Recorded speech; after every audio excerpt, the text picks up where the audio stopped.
मस्त चमचमीत कोळंबी पुलाव बनवूया. त्यासाठी कोळंबी साफ करून स्वच्छ धुवून घेतली. कोळंबीला चवीपुरतं मीठ, हळद, लिंबाचा रस लावून मुरण्यासाठी ठेवून देऊ. तांदूळ हे धुवून भिजण्यासाठी ठेवून द्यायचे. मिक्सरमध्ये लसूण, आलं, हिरवी मिरची, कोथिंबीरचं हिरवं वाटण तयार करून घ्यायचं.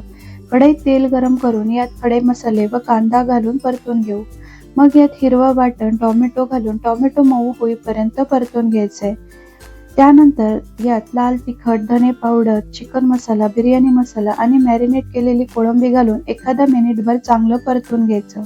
पूर्ण रेसिपी आपल्या चॅनलवर आहे. खाली दिलेल्या त्रिकोणावर किंवा लिंकवर क्लिक करा. मग यात भिजवलेले तांदूळ आणि गरम पाणी घालून हलक्या हाताने मिसळून घ्यायचं.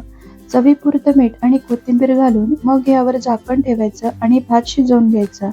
मस्त चमचमीत कोळंबी पुलाव तयार आहे.